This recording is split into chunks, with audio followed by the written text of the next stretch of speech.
खड्डा में Finserv private limited finance company ने लोगों के साथ ठगी की है। फर्जी बोर्डवे शाखा खोलकर लोगों को लोन दिलाने के नाम पर 8 से 10 लाख रुपए की ठगी की गई है। पुलिस ने सोमवार को एक आरोपी को गिरफ्तार भी कर लिया है। इसके पास से कागजात और लैपटॉप भी बरामद किए गए हैं। 200 से ज्यादा महिलाएं इसमें काम करती थीं। बता दें कि चौरी चौरा निवासी सत्येंद्र पाल फिनसर्व प्राइवेट लिमिटेड का फर्जी बोर्ड लगाकर वार्ड संख्या 3 में लोहिया नगर में कंपनी चला रहा था, जिसमें खड्डा नगर के अन्य लोग भी काम करते थे। यह सभी लोग गांव में महिलाओं का समूह बनाकर 6 से 7 हजार रुपये जमा कराने के बाद 5 लाख रुपया लोन देने की बात करते थे। अब तक क्षेत्र की लगभग 200 महिलाएं समूह में कार्य करने लगी थीं। शाखा प्रबंधक ने पुलिस को तहरीर दे दी है। इसका खुलासा तब हुआ जब एक व्यक्ति ने संस्था के शाखा प्रबंधक कपिलेश्वर राय को इस बात की जानकारी दी। अपनी शाखा बचाने के लिए संस्था के शाखा प्रबंधक ने खड्डा पुलिस को तहरीर देकर कार्यवाही की मांग की। इस पर खड्डा पुलिस ने शाखा पर रेड डालकर कंपनी के तथाकथित मैनेजर बने सत्येंद्र पाल को गिरफ्तार कर लिया। लैपटॉप और अन्य फाइलें भी बरामद कर ली है। पुलिस के मुताबिक थाने पर आई समूह की महिलाएं अमीना खातून और जैतून खातून ने बताया कि हमसे लोन दिलाने के नाम पर 6 से 7 हजार रुपये लिया गया है। सत्येंद्र पाल अपने ही परिवार व अन्य परिचित लोगों को लगाकर गांव में महिलाओं का समूह बनाता था, फिर उनके जमा कराए हुए धन को आपस में बांट लेता था। खड्डा पुलिस ने कंपनी के जिम्मेदार कपिलेश्वर राय की तहरीर पर मुकदमा तो दर्ज कर लिया है, लेकिन अभी तक ठगी की शिकार महिलाओं की तहरीर नहीं मिलने से कोई मुकदमा दर्ज नहीं किया गया है। इस संबंध में एसएचओ दुर्गेश कुमार सिंह का कहना है कि मामले में हर एक पहलुओं पर लगातार जांच चल रही है। इस रैकेट से जुड़े अन्य लोगों को जल्द ही गिरफ्तार कर लिया जाएगा। कुशीनगर जिले के हाटा कोतवाली क्षेत्र के नगर पालिका हाटा के एक स्वर्णकार को दुकान बंद कर जाते वक्त रास्ते में चोरों ने आंख में मिर्ची पाउडर डालकर गाड़ी समेत 1,40,000 रुपए का जेवर लेकर फरार हो गए, जबकि अपनी बाइक घटनास्थल पर ही छोड़कर भाग गए।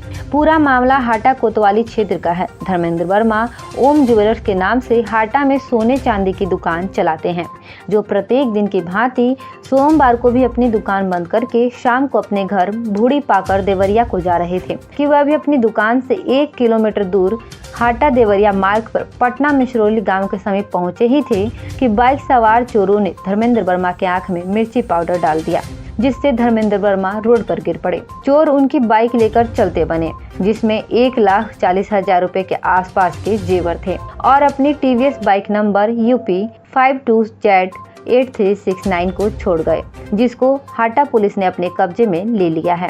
स्वर्णकार धर्मेंद्र वर्मा ने बताया कि शाम 7:30 बजे के आसपास अपनी दुकान बंद करके घर जाते समय 4 बदमाश आए और मेरी आंखों में मिर्ची झोंक दी, जिसकी वजह से मैं गिर पड़ा। जब तक मैं संभलता और कुछ समझ पाता, तब तक बदमाश मेरी बाइक लेकर फरार हो गए। बाइक की डिग्गी में 1,40,000 रुपए का जेवर था।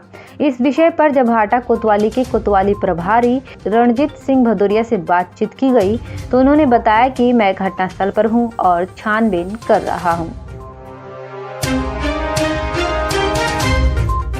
कुशीनगर में प्रेमिका से मिलने पहुंचे प्रेमी की चाकू से गोदकर हत्या कर दी गई है।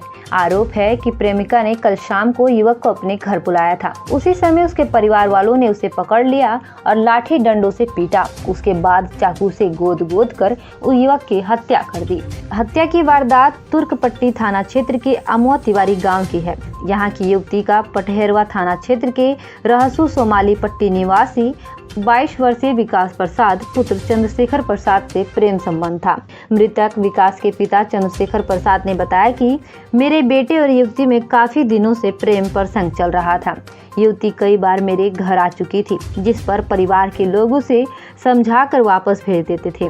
लड़की के माता पिता को भी दोनों के प्रेम प्रसंग के बारे में अवगत करा चुके थे। चंद्रशेखर प्रसाद के मुताबिक 2 अक्टूबर की शाम युवती ने बेटे विकास को अपने घर बुलाया था। विकास घर से बाइक लेकर युवती से मिलने चला गया। वहीं पर बेटे को युवती के भाई, चाचा और चचेरे भाइयों ने मिलकर पकड़ लिया। उसके बाद घर के बाहर लाकर लाठी, डंडे, भाला, चाकू से और दूसरे हथियारों से भी पीट कर मार डाला। रात करीब 10 बजे सूचना मिली कि बेटे की लाश सड़क पर पड़ी है। परिवार के लोग मौके पर पहुंचे तो बेटा खून से लथपथ हालत में पड़ा था और उसकी मौत हो चुकी थी। उसके बाद पुलिस को सूचना दी गई। हत्या की सूचना मिलते ही तुर्कपट्टी थाने की पुलिस मौके पर पहुंची और शव को कब्जे में लेकर पोस्टमार्टम को भेज दिया। पुलिस ने मृतक के पिता के तहरीर के आधार पर 4 अपराधियों को गिरफ्तार कर लिया है। आरोपियों से पूछताछ की जा रही है। मृतक विकास 5 बहनों में इकलौता भाई था, जिसकी हत्या के बाद उसकी बहनों का रो रो कर बुरा हाल है।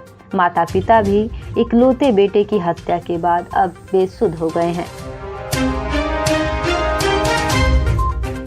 कुशीनगर के नेबुआ नौरंगिया थाना के एसएचओ को दुष्कर्म के मामले में लापरवाही बरतना महंगा पड़ गया। पीड़िता की मां ने पुलिस अधीक्षक से शिकायत की थी। इसके बाद एसपी ने एसएचओ को सस्पेंड कर दिया। नाबालिग से दुष्कर्म के मामले में लापरवाही बरतने यानी उच्च अधिकारियों को इसकी सूचना देर से देने पर एसपी ने निलंबन की कार्यवाही की। 8 दिन पहले किशोरी के साथ हुआ दुष्कर्म। जानकारी के अनुसार आपको बता दें कि नेबुआ नौरंगिया थाना क्षेत्र के एक गांव के किशोरी के साथ 25 सितंबर को दुष्कर्म हुआ था। पडरौना कोतवाली क्षेत्र के एक गांव में वर्ग विशेष युवक पर रेप का आरोप लगा हुआ था। इसके बाद पीड़िता की मां ने पुलिस को तहरीर दी थी। पुलिस ने केस दर्ज कर आगे की कार्यवाही किए जाने की बात कही थी, लेकिन कार्यवाही नहीं हुई। पीड़िता की मां ने बताया कि 25 सितंबर की रात 9 बजे नाबालिग बेटी शौच के लिए गांव से बाहर गई थी। जब बेटी काफी देर तक नहीं लौटी तो परिजनों को चिंता होने लगी। तभी ग्रामीणों के साथ परिजन खोजने के लिए निकल गए। गांव के बाहर स्थित मुर्गी फार्म की तरफ से किशोरी के चिल्लाने की आवाज सुनाई दी। मुर्गी फार्म की तरफ से किशोरी के चिल्लाने की आवाज सुनकर इसके परिजन घटनास्थल पर पहुंचे। वहां पर आरोपी को रंगे हाथ पकड़ा गया। उसके बाद पुलिस को सुपुर्द कर दिया गया। एसपी ने जांच कराई तो लापरवाही का पता चला। अगले दिन पीड़िता की मां ने पुलिस को प्रार्थना पत्र दिया और कार्यवाही की मांग की। मामले में 1 सप्ताह बीत जाने के बाद भी कुछ कार्यवाही नहीं हुई। पुलिस की कार्यशैली से परेशान होकर पीड़िता की मां ने उच्च अधिकारियों से शिकायत की। शिकायत पर पुलिस अधीक्षक धवल जायसवाल ने इसकी जांच कराई तो एसएचओ द्वारा उक्त मामले में लापरवाही बरतने की बात सामने आई। इस पूरे प्रकरण में एसएचओ दिनेश तिवारी की लापरवाही सामने आई थी कि इन्होंने उच्च अधिकारियों को सूचना नहीं दी थी। एसपी ने कार्यवाही करते हुए उन्हें तुरंत सस्पेंड कर दिया है।